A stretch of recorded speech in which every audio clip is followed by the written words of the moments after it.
আসসালামু আলাইকুম। আশা করি সবাই ভালো আছো। তো আজকে আমরা ক্লাস 12-এ প্রথম অধ্যায় পড়াবো আন্তর্জাতিক সম্পর্ক, অর্থাৎ ইন্টারন্যাশনাল রিলেশন। তো এই টপিকটা আজকে পড়াবো। তো এই ইন্টারন্যাশনাল রিলেশনে 4টে মূল উপাদান আছে, অর্থাৎ মৌলিক উপাদান। কি সেই 4টি মৌলিক উপাদান? যে 4টি মৌলিক উপাদান আছে তার মধ্যে একটা হলো বিশ্বায়ন, বিশ্বায়ন। 2 হচ্ছে জাতীয় শক্তি।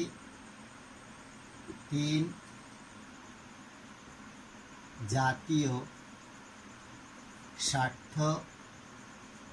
4 জোট নিরপেক্ষ নীতি। এই 4টে মৌলিক উপাদান রয়েছে।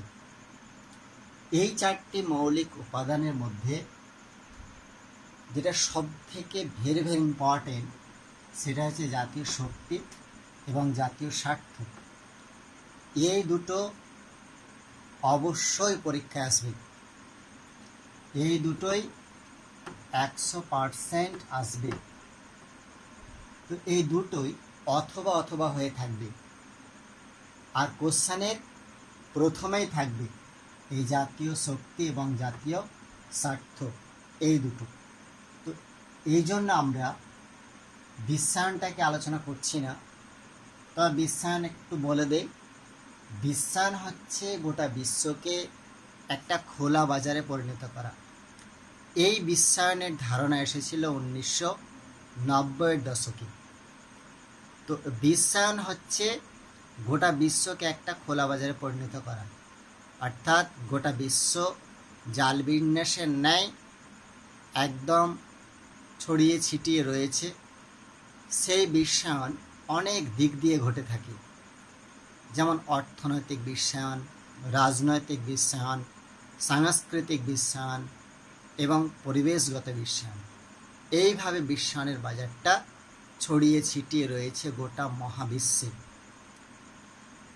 আর জোট নিরপেক্ষ নীতি সম্পর্কে খুব একটা বলবো না।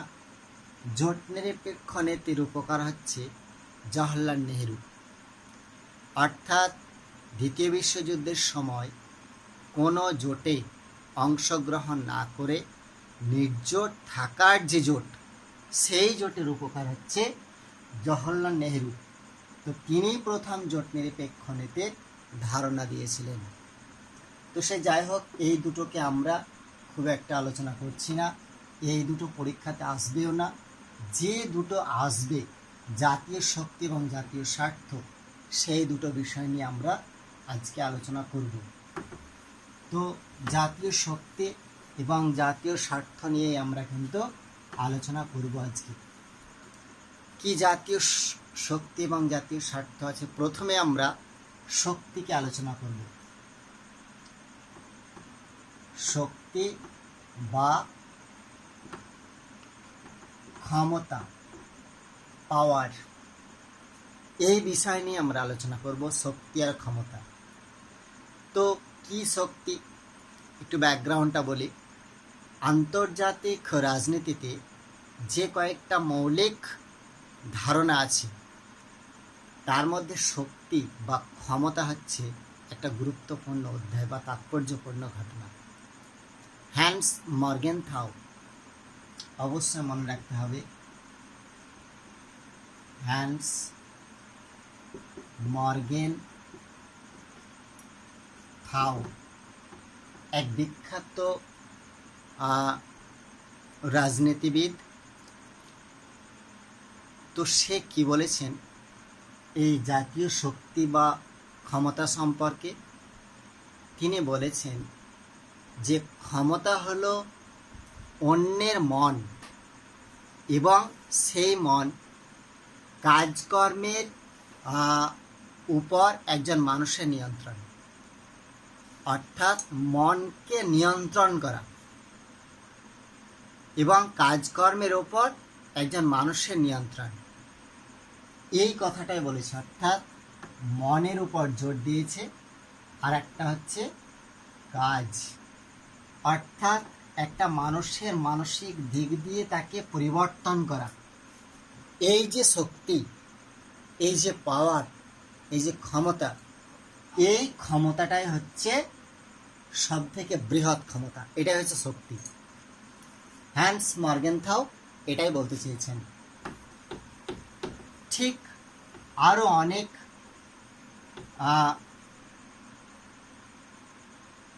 পলিটিক্যাল সায়েন্সবিদ আছেন, তো তারা কি বলছে, যেমন জোসেফ ফ্রাঙ্কলে।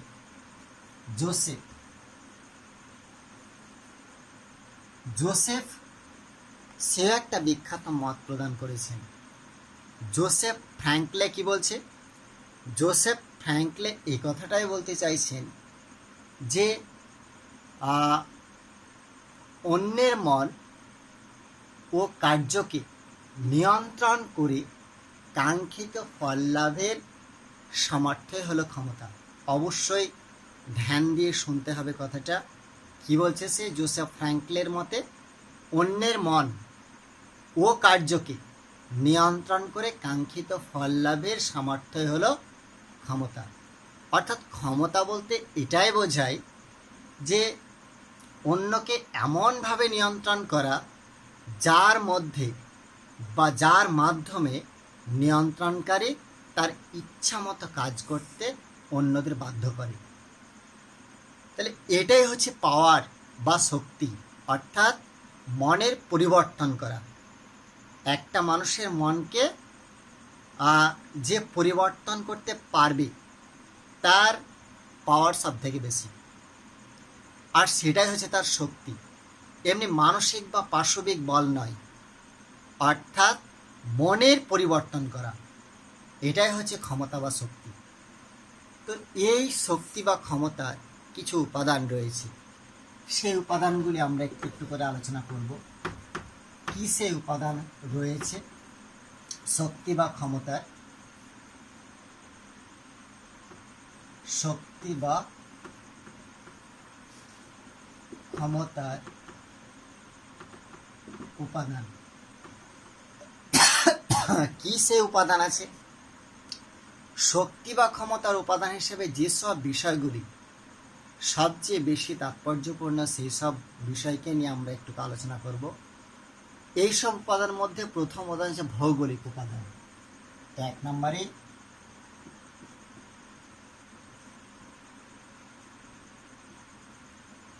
ভৌগোলিক উপাদান। সেই ভৌগোলিক উপাদানের মধ্যে কি কি পড়ছে? ভৌগোলিক উপাদান কি? ভৌগোলিক উপাদান আমরা সবাই জানি, ভৌগোলিক উপাদান বলতে সেটাকেই বোঝায় কি কি? অবস্থান।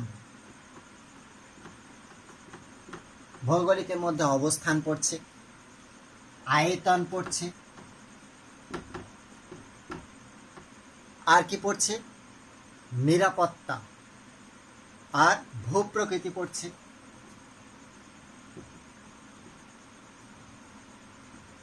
ভূপ্রকৃতি এইগুলাই হচ্ছে ভৌগোলিক দিক। আর একটা মেন হচ্ছে জলবায়ু, অর্থাৎ ভৌগোলিক উপাদানের মধ্যে অবস্থান, আয়তন, ভূপ্রকৃতি আর জলবায়ু, এই কটা জিনিস হচ্ছে ভৌগোলিক উপাদানের মধ্যে পড়ছে। তো আমরা একটু ব্যাখ্যাতে যাই।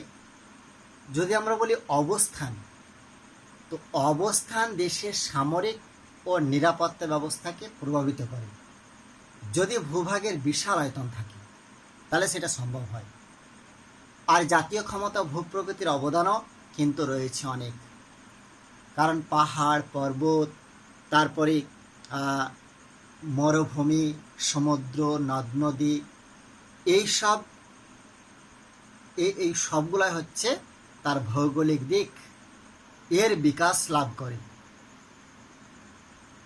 দেশের জলবায়ু অর্থাৎ যদি নাতিশীতোষ্ণ হয় তাহলে জাতীয় শক্তি কিন্তু বৃদ্ধি পায়।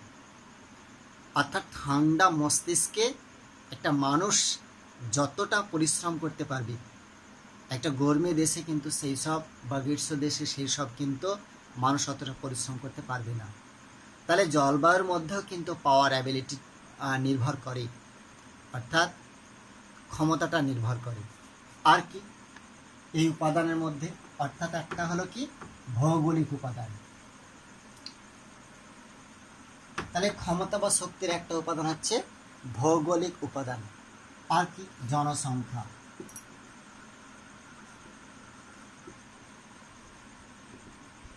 জনসংখ্যা জনসংখ্যা কি?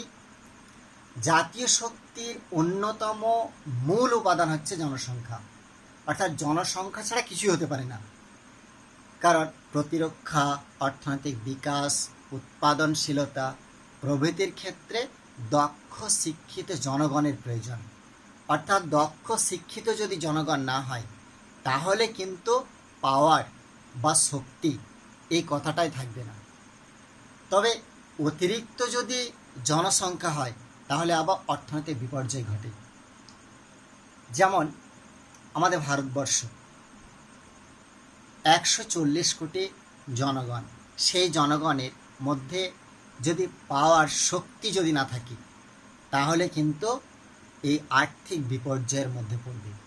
অর্থাৎ সবাইকেই কিন্তু ওই কূটকৌশলী হতে হবে, তবেই কিন্তু উন্নয়নশীল দেশ হবে। আর কি প্রাকৃতিক সম্পদ। 3 নাম্বার, প্রাকৃতিক সম্পদ। প্রাকৃতিক সম্পদ কি? প্রাকৃতিক সম্পদও এই শক্তি বা ক্ষমতার মধ্যে পড়ে। জাতীয় শক্তির অন্যতম সহায়ক উপাদান হচ্ছে প্রাকৃতিক সম্পদ। সেই সম্পদের মধ্যে কি কি পড়ছে? যেমন খনিজ, প্রাণীজ, বনজ, কৃষি, শিল্প, এইসব উন্নয়ন ঘটাতে পারলেই শক্তি বৃদ্ধি অটোমেটিকই হবে। তো এইভাবে কিন্তু শক্তির মানে পাওয়ার মানুষের হাতে আসে এইভাবে, অর্থাৎ এই বিভিন্ন উপাদানের যে কথা বলছি, সেই উপাদানের মাধ্যমে কিন্তু আসবে। আর কি আর্থিক সামর্থ্য। 4 আর্থিক সামর্থ্য। কিসে আর্থিক সামর্থ্য? যে দেশের আর্থিক অবস্থান যত ভালো হবে আন্তর্জাতিক সম্পর্কের ক্ষেত্রে, সেই দেশের অবস্থান তত ভালো হয়ে থাকে। তাই ক্ষমতা হিসাবে আর্থিক সামর্থ্য উল্লেখযোগ্য একটা উপাদান। অর্থাৎ যদি অর্থই না থাকে, তাহলে তার কিন্তু পাওয়ার থাকবে না, শক্তি থাকবে না। তাহলে এই জাতীয় শক্তির একটা মূল উপাদান অর্থ সম্পদ বা আর্থিক সামর্থ্য। আর কি কূটনীতি।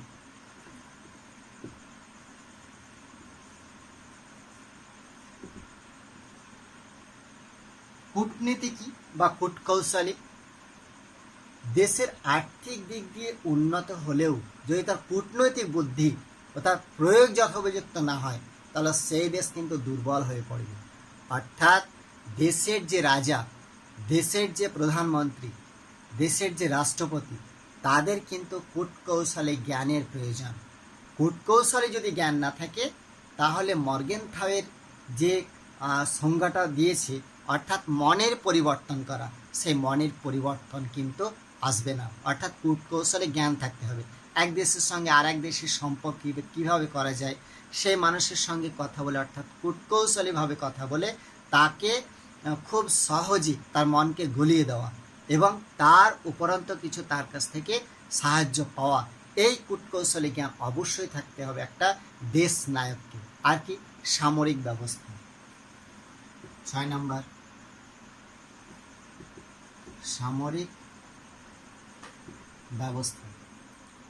সামরিক ব্যবস্থা কি? সামরিক অর্থাৎ পারমাণবিক অস্ত্র সম্ভার। পারমাণবিক অর্থ সম্ভার আন্তর্জাতিক অর্থাৎ বিশ্বায়নের বাজারে যদি না থাকে, তাহলে সেই দেশ কিন্তু পিছিয়ে পড়বে। আমি আগে বিশ্বায়নটা বললাম যে বিশ্বায়ন হচ্ছে একটা গোটা বিশ্বকে একটা খোলা বাজারে পরিণত করা, অর্থাৎ গোটা বিশ্ব আজকে এক সূত্রে বাঁধা আছে। তো এক সূত্রে বাঁধা থাকার জন্য তাদের সবের কিন্তু সামরিক শক্তি প্রায় সমানে সমান। তাই এই সামরিক শক্তিটাকেও বাড়াতে হবে, তবেই তার পাওয়ারটা বাড়বে। আর কি? সরকার। 7 নাম্বার, সরকার ও নেতৃত্ব। সরকার হলো জাতীয় শক্তির একটা গুরুত্বপূর্ণ উপাদান। কোনো দেশের সরকার যদি দুর্বল হয় তাহলে তার ক্ষমতা কিন্তু আস্তে আস্তে কমে আসে। তো তাহলে তার শক্তি কি, অর্থাৎ বাড়ানোর জন্য নেতৃত্বের প্রয়োজন। নেতৃত্ব সুগঠিত, চিন্তাশীল যদি হয় তাহলে কিন্তু একটা দেশের পাওয়ার বা শক্তি অটোমেটিকলি বৃদ্ধি পাবে। আর কি? আন্তর্জাতিক অবস্থান। 8 নাম্বার, আন্তর্জাতিক অবস্থান। কি আন্তর্জাতিক অবস্থান? আন্তর্জাতিক অবস্থান অর্থাৎ এক রাষ্ট্রের সঙ্গে অন্য রাষ্ট্রের বন্ধুত্বপূর্ণ আচরণ। এই আচরণ যদি না হয়ে ওঠে তাহলে কিন্তু সেই দেশ উন্নতির শিখর উঠবে না। অর্থাৎ এক দেশের সঙ্গে আরেক দেশের একটা সুসম্পর্ক বজায় রাখতে হবে। তাই আন্তর্জাতিক অবস্থান জাতীয় শক্তির একটা মূল উপাদান। তাহলে এই হচ্ছে আমাদের শক্তি বা ক্ষমতা। তাহলে এই মূল উপাদানগুলি অবশ্যই থাকতে হবে। ভৌগোলিক উপাদান, জনসংখ্যা, প্রাকৃতিক সম্পদ, আর্থিক সামর্থ্য, কূটনীতি, সামরিক ব্যবস্থা, সরকার নেতৃত্ব আর আন্তর্জাতিক অবস্থান। তাহলে এইগুলো কিন্তু সব বজায় থাকবে, তবেই একটা দেশ তার পাওয়ার বা শক্তি বা ক্ষমতাটা বৃদ্ধি পাবে। তো এটা গেল শক্তি বা ক্ষমতা। এবার আমরা আলোচনা করব স্বার্থ নিয়ে। জাতীয় স্বার্থ কি, সেই জাতীয় স্বার্থ সেই সম্পর্কে আমরা আলোচনা করব। তো এইটা ভালো করে পয়েন্ট করে লিখতে পারলে 8-এ 8 পাওয়া যাবে। তাহলে জাতীয় স্বার্থটা আমরা পরবর্তী ভিডিওতে কিন্তু আমরা আলোচনা করব। আজকে এই পর্যন্তই। Thank you.